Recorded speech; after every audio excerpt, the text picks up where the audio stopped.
diasuh oleh kakeknya Abdul Muthalib.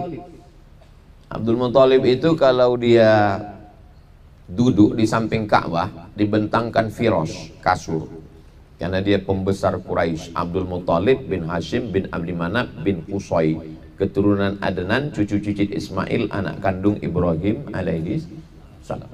Jadi sebelum dia duduk di atas kasur di samping Ka'bah itu, datang Nabi Muhammad lari-lari di situ.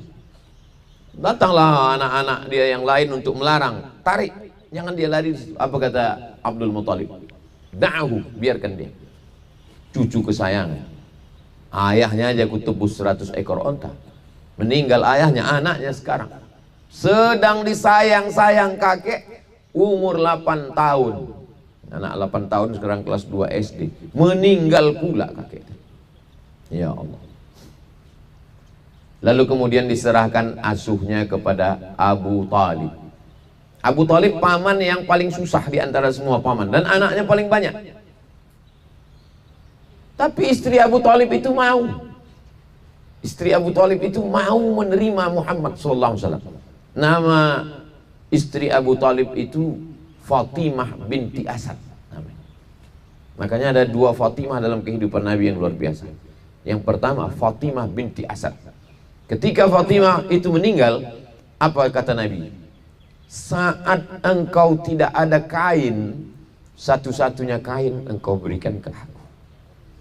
Saat satu-satunya piring dalam makanan dalam piring, lapar, engkau berikan ke aku. Pengganti ibu Nabi itu adalah Fatimah, istri dari Abu Talib, ibu dari Sayyidina Ali. Jadi Sayyidina Ali itu punya 2 Fatimah yang luar biasa.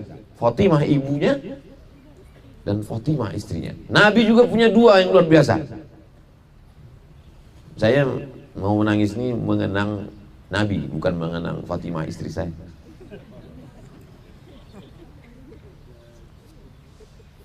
Lalu kemudian ketika Fatimah istri Abu Talib itu meninggal, Nabi ikut menggali kuburnya,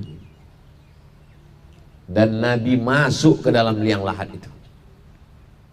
Nabi masuk ke dalam liang lahat itu berdoa, Allahumma inni atawassalu ilaika. Nabi bertawassul. Hadisnya ada dalam kitab Al-Mu'jam Al-Kabir karya Imam At-Tabrani. Aku bertawassul kepada engkau ya Allah, berkat nabi-nabi yang sudah kau kirim, berkat rasul-rasul yang sudah kau utus, supaya engkau selamatkan ibuku ini, Fatimah.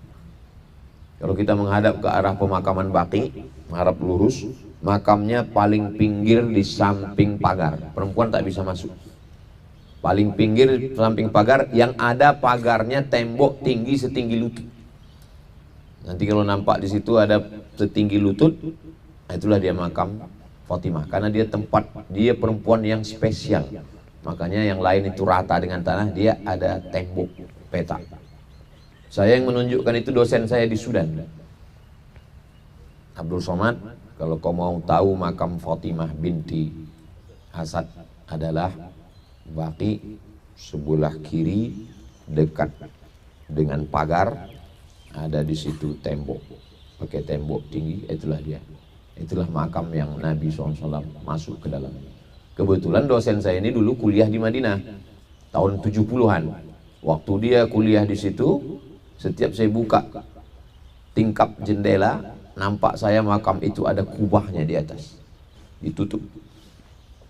Tapi kemudian setelah itu dihancurkan. Jadi ternyata tahun 70-an pun makam itu masih ada kubahnya di atas, menunjukkan tempat yang spesial yang dimuliakan Allah Subhanahu wa ta'ala dan dipelihara oleh negara. Tapi kemudian terjadi perubahan. Kenapa Nabi Muhammad SAW itu ayahnya meninggal, ibunya meninggal, kakeknya meninggal, ibu angkatnya meninggal, pamannya meninggal, anaknya 4, Zainab, Ummu Kulthum, Ruqayyah, Fatimah, 3 meninggal waktu dia masih hidup.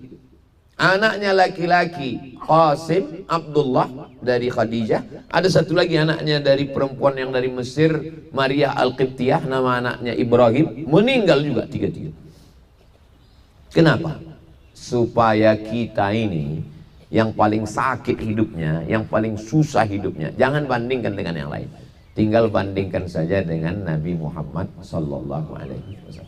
Nanti terasa itu nggak ada apa-apanya hidup kita ini. Kita baru kehilangan satu, kehilangan dua, dia kehilangan begitu banyak. Padahal dia adalah Sayyidina wa Maulana wa Syafi'ina wa Zuhrina wa Qurrati A'yunina Muhammad sallallahu alaihi.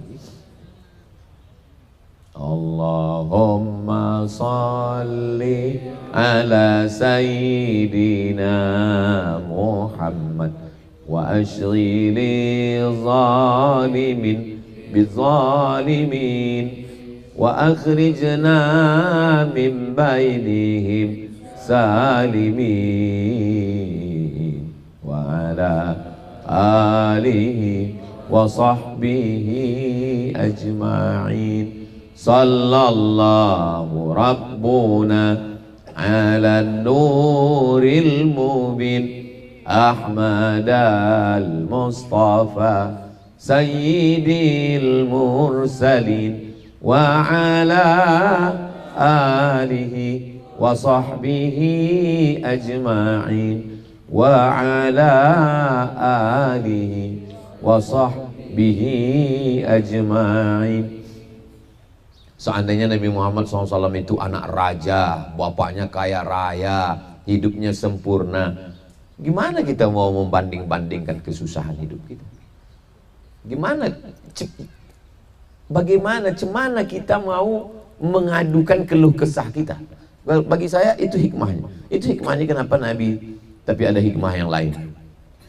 Kita biasanya kalau susah mengadu ke ayah. Nabi ayahnya tak ada. Mengadu ke emak, emaknya tak ada. Mengadu ke datuk, kakek, kakeknya meninggal. Mengadu ke emak angkat, istri paman yang paling sayang, meninggal. Jadi Allah mau mengajarkan kita jangan berharap kepada manusia. Tepat mengadu hanya kepada la ilaha illallah. Jangan mengadu ke kawan. Pagi jadi kawan, sore jadi lawan. Habis dibukakannya cerita kita di Facebook. Jangan terlalu habis-habisan untuk kawan. Habis-habisan ke kawan. Ingat, mati kita. Kawan makan ayam. Kok makan ayam Pak Ustadz? Ya tahlilan. Untung dia mati katanya. Kalau enggak makan ayam kita. Maka mengadulah kepada Allah. Kalau bisa sholat malam itu sholat hajat sujudnya lama. Nikmat sekali sujud lama-lama di Madinah ini. Lama sujud mengadukan segala keluh kesah. Tapi katanya Pak Ustadz nggak boleh ngomong dalam sholat kalau bahasa Indonesia. Kalau bahasa Arab nggak batal.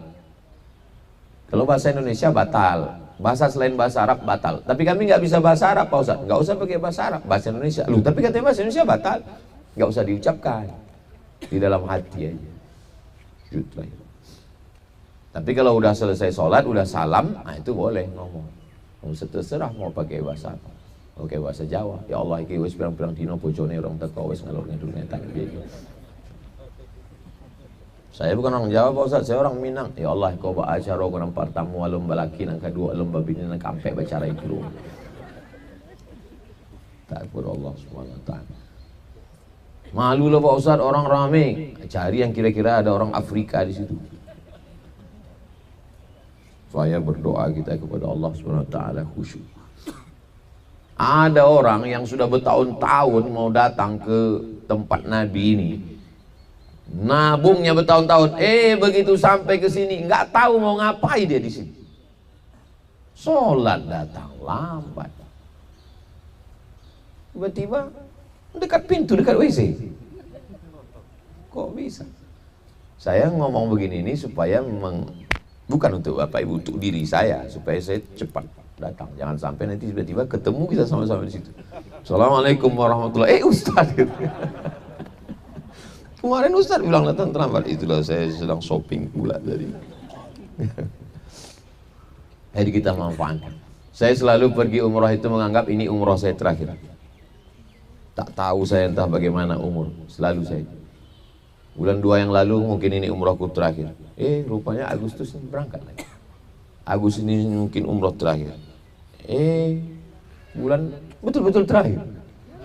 Nggak tahu kita. Mudah-mudahan kita semua sehat-sehat, panjang umur, murah rezeki, bisa kita berjumpa di Baitullah. Inilah indahnya hidup itu ya ini. Apalah indahnya hidup ini? Hidup ini kan sebetulnya apa hakikat hidup ini? Hidup ini menunggu mati. Inilah hidup. Sebetulnya hidup ini nunggu mati. Cuman yang namanya menunggu itu kan membosankan. Namanya nunggu. Akhirnya dikirim Allah lah bidadari-bidadari surga. Dikirim Allah orang-orang soleh. Supaya hidup ini nggak terlalu membosankan. Akhirnya ngobrol, tiba-tiba datang malaikat maut. Saya dikelilingi kawan-kawan, sahabat-sahabat, orang-orang baik. Itu di belakang ada travel Cahaya Hati. Ustadz Oktri sedang sakit sekarang. Nanti tolong semuanya di akhir majelis kita sama berdoa, dan sendiri-sendiri juga minta tolong, termasuk siapa saja saudara, kawan, sahabat, termasuk Ustadz Oktri. Kemarin saya sudah kirim satu voice mail suara, tapi di sini nanti kita doakan supaya Ustadz Oktri diberikan kesehatan, kekuatan. Beliau Ustadz yang paling semangat. Mungkin karena terlalu semangat, Allah suruh beliau istirahat sejenak, insyaallah. Itu beberapa yang saya sampaikan tentang Nabi Muhammad. Mudah-mudahan sekelumit cerita tentang Nabi Muhammad SAW ini membuat kita semakin semangat untuk menggali sejarah. Makanya nanti pulang ke Surabaya, pulang ke Medan, pulang ke Kalimantan, pulang ke Makassar, baca maulid. Setiap ada maulid datang, pokoknya ada maulid datang. Maulid itu kuncinya 4 aja: datang, duduk, dengar, diam. Ngantuk, tidur. Keluar nasi kotak, makan. Penting udah dapat pahala maulid. Ini saya jawab beberapa pertanyaan. Apakah pengguna gigi palsu emas ketika meninggal dunia boleh dikubur dengan gigi palsunya? Jangan, nanti dibongkar orang.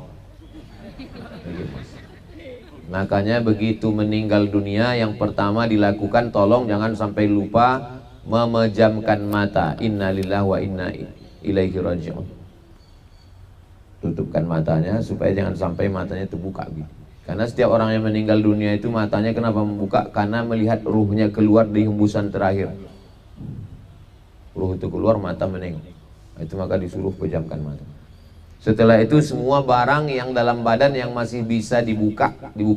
Termasuklah gigi emas. Gigi emas yang bisa dibuka, langsung buka sebelum mengeras. Karena beberapa jam setelah itu keras. Kalau dia sudah keras, sudah kaku, sudah 3 jam, sudah sehari semalam, tidak boleh menyakiti mayat. Tidak boleh membelah badan mayat karena ada pen di dalam, tidak boleh. Tapi kalau masih lembut dibuka boleh. Tapi kalau menyakiti jenazah tak boleh. Karena dalam Islam jenazah itu termasuk yang dihormati. Manusia tidak dihinakan setelah meninggal dunia. Tapi kalau sudah terkunci di dalam lutut, lututnya besi atau tulangnya pernah dioperasi atau mulut sudah keras tak bisa dibuka lagi, jangan dipaksakan. Maka dikuburkanlah dengan benda asing yang ada di badan itu. Walaupun itu satu yang mudarat, tapi dia boleh karena darurat. Ad-daruratu tubihul mahzurat. Yang darurat itu membolehkan yang terlarang. Wad-daruratu tuqaddaru biqadariha. Ada kadarnya, tidak boleh melampau kadar. Yang dimaksud melampau kadar adalah menyakiti jenazah, tak boleh. Apa perbedaan pajak dan zakat? Zakat itu diambil dari umat Islam, tu'khadhu min aghniyaihim, dan dibagikan kepada umat Islam, wa turaddu ala fuqaraihim. Sedangkan zakat diambil dari Islam dan non muslim, dan pajak diambil dari Islam dan non muslim, dan boleh dioperasikan kepada Islam dan non muslim. Itu beda, salah satu beda zakat dan pajak. 2. Ada nisab dan haul. Sedangkan pajak ada nisab, ada kadar tertentu yang kena, dan kadar haul nisabnya beda. Ada yang wa'atu haqqahu yauma hasadih, diberikan zakatnya ketika panen padi misalnya, tak nunggu setahun. Tapi ada yang barang dagang setahun sekali. Zakat ada 8 asnaf. Tidak boleh diberikan keluar 8 asnaf. Innamas shadaqatu lil fuqara wal masakin wal amilina 'alaiha wal mu'allafati qulubuhum wa fir riqab wal gharimin wa fi sabilillah wa ibnis sabil. Haram hukumnya zakat diberikan di luar ini. Sedangkan zakat terserah negara mau meletakkan di mana. Makanya kalau ada orang yang menyamakan zakat dengan pajak, berarti dia jahil. Dia tidak mengerti agama. Dia mesti belajar agama. Man takallama fi ghairi fannihi ata bil ajaib. Siapa yang bicara tidak pada bidangnya ngomongnya ajaib-ajaib. Di mana bumi dipijak, di situ dikutip pajak. Nanti dipotong, diviralkan orang pula. Habis saya dipukul orang pajak. Apakah kewajiban zakat gugur dengan sudah membayar pajak? Yang ada dalam undang-undang zakat, siapa yang membayar zakat nanti dia dapat slip pembayaran zakat, pajaknya berkurang. Bukan dibalik, sudah bayar pajak lalu tak bayar zakat, itu tidak ada. Yang ada itu adalah bayar zakat ke Badan Amil Zakat Nasional, ada slipnya, nanti waktu pembayaran pajak, pajaknya berkurang. Itu sudah diatur oleh undang-undang. Ada jamaah kita bekerja di PT Wilmar, waktu dia bayar pajak, kantor pajak mengatakan pajak bapak sekian, berkurang. Loh, kok kurang? Karena bapak sudah bayar zakat ke lembaga yang resmi dan ada slipnya. Dan itu ada undang-undangnya, bahwa membayar zakat mengurangi pajak. Yang tadi dari Faza Palembang, yang ini dari Jasmine Tour and Travel Surabaya, arek-arek Surabaya. Bolehkah seorang wanita yang sudah berkeluarga melakukan umroh tanpa izin suami? La yusafiru mar'atun illa ma'azi mahramin. Tidak boleh perempuan musafir tanpa mahram. Kenapa tidak boleh? Karena perempuan itu dikhawatirkan diganggu orang. Zaman dulu musafir naik unta, nanti dia turun ke tempat buang air, siapa yang menemani dia? Maka mesti ada mahram. Tapi menurut Imam Nawawi dari kalangan mazhab Syafi'i, kalau di dalam rombongannya itu ada perempuan-perempuan yang amanah dan perjalanannya itu aman, maka dia boleh melaksanakan haji. Lalu bagaimana dengan umrah? Huruf waw antara haji dan umrah itu wawnya namanya waw ataf. Wa atimmul hajja wal umrata lillah. Kalau boleh pada haji, maka boleh juga pada umrah. Syaratnya apa? Ada perempuan-perempuan yang amanah dan perjalanannya itu aman. Sekarang ibu bersama dengan Jasmine Tour and Travel. Apakah di situ ada perempuan-perempuan yang amanah? Semuanya amanah. Walaupun namanya tidak Aminah. Apakah perjalanannya aman? Perjalanannya aman. Di Surabaya aman, sampai ke Jakarta aman, masuk ke pesawat aman, sampai ke Saudi Arabia aman, dan pulang pun aman. Yang tidak aman waktu belanja. Itu aja yang kurang aman. Mau keluar aja duit itu Pak Ustaz. Itu yang kurang aman. Yang lain aman, maka boleh. Apa hukum orang yang pergi umrah dengan menggunakan uang hasil korupsi? Innallaha thayyibun, Allah maha suci, la yaqbalu illa thayyiban, Allah tidak menerima kecuali yang suci-suci saja. Sebelum sholat mesti bersuci, apa namanya?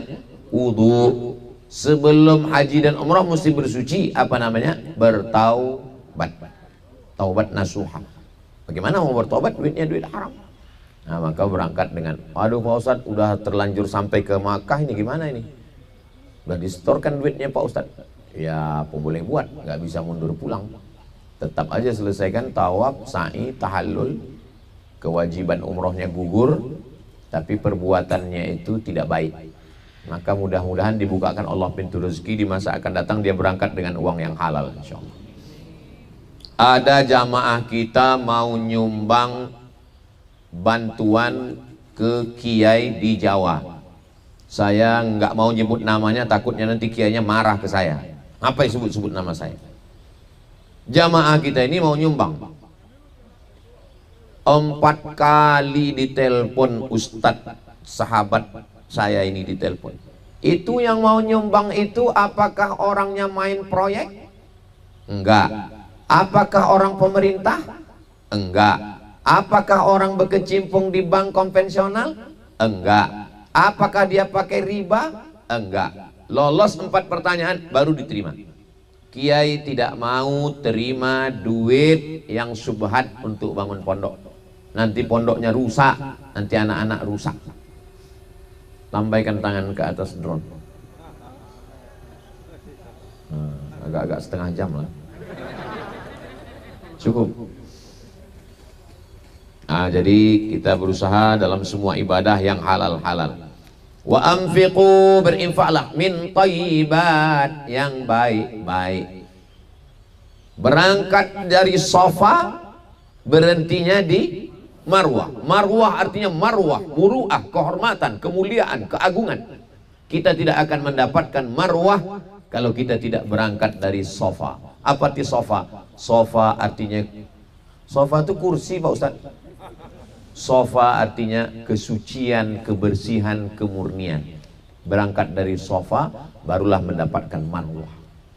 Itu simbol. Tidak akan mendapatkan kemuliaan, kehormatan kalau kita tidak berangkat dari Safa.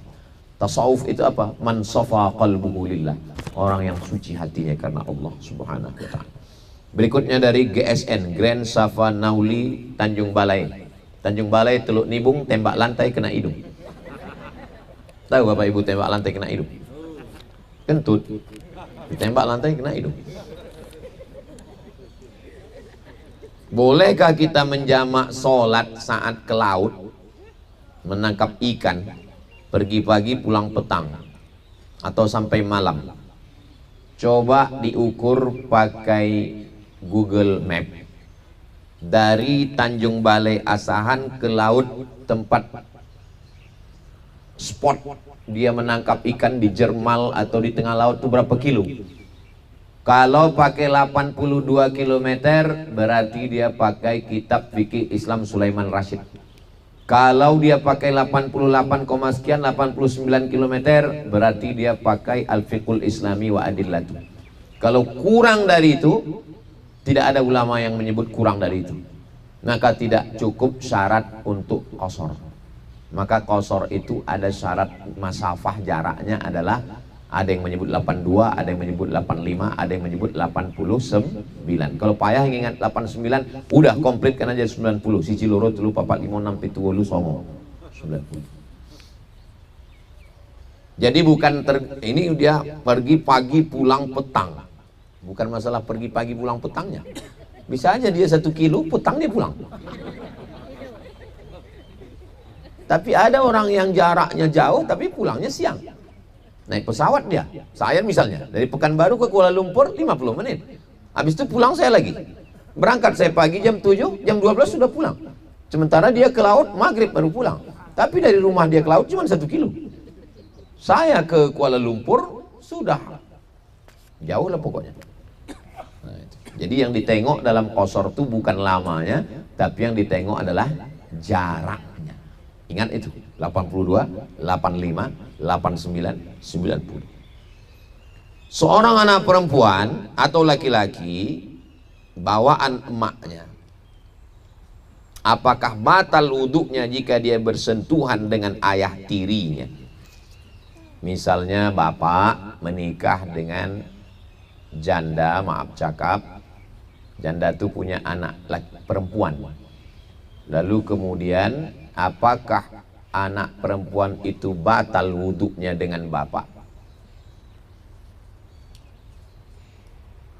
Hurriman alaikum ummahatukum wa banatukum wa khalatukum wa ammatukum wa banatul akhi wa banatul ukhti wa ummahatukum allati arda'nakum wa akhawatukum min ar-radha'ah wa rabaikum allati dakhaltum bihinna fa illam takun dakhaltum bihinna fala junaha alaikum. Kalau maaf cakap, kalau bapak sempat berhubungan kelamin dengan ibu itu, maka sampai hari kiamat bapak haram menikahi anak itu. Karena anak itu sudah menjadi mahram mu'abbad bagi bapak, walaupun ibunya sudah meninggal dunia. Itulah Islam membedakan antara hewan dengan manusia. Tapi kalau belum sempat, misalnya pas akad, aku nikahkan engkau dengan anakku dengan mahar sebentuk emas tunai. Saking senangnya bapak, alhamdulillah, mati. Maka bapak boleh menikahi anaknya, karena sudah nikah tapi belum. Fa illam dakhaltum bihinna fala junaha alaikum. Nah, maka kalau sudah berhubungan, maka anaknya itu menjadi mahram bagi bapak.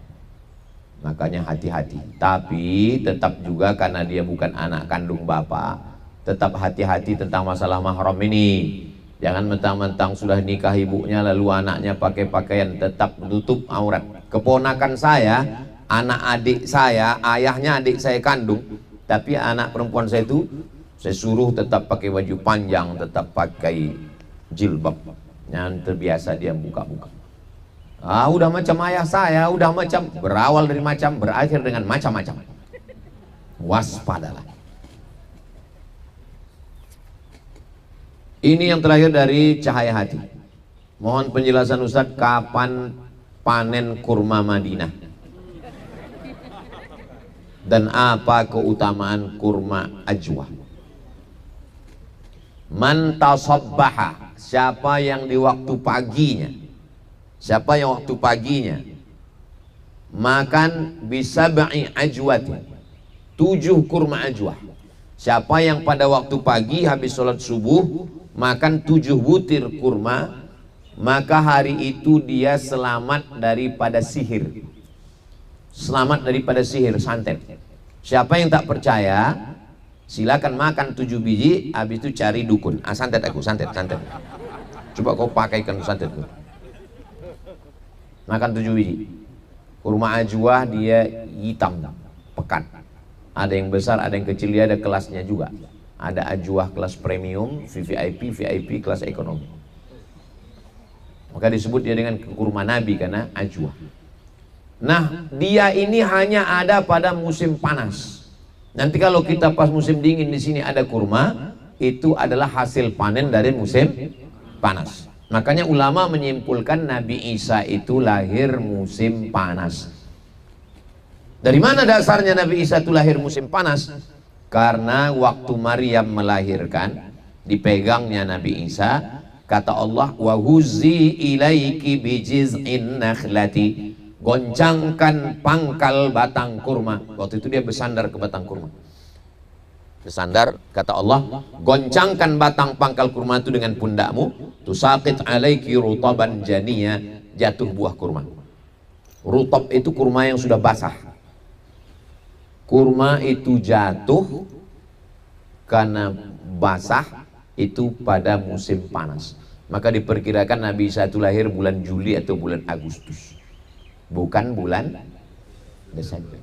Karena pada tanggal 25 Desember sedang beku-bekunya musim dingin, jangankan buah kurma, putihnya pun tak ada. Dan dikatakan Nabi Isa itu lahir ketika langit sedang berbintang. Pada bulan Desember langit tak ada bintang karena diselimuti kabut salju. Tanda yang ketiga Nabi Isa lahir itu ketika domba-domba sedang makan di padang rumput. Bulan Desember tak ada domba di padang rumput, domba pun kedinginan. Domba-domba sedang berada di dalam kandang domba dikelilingi api unggun.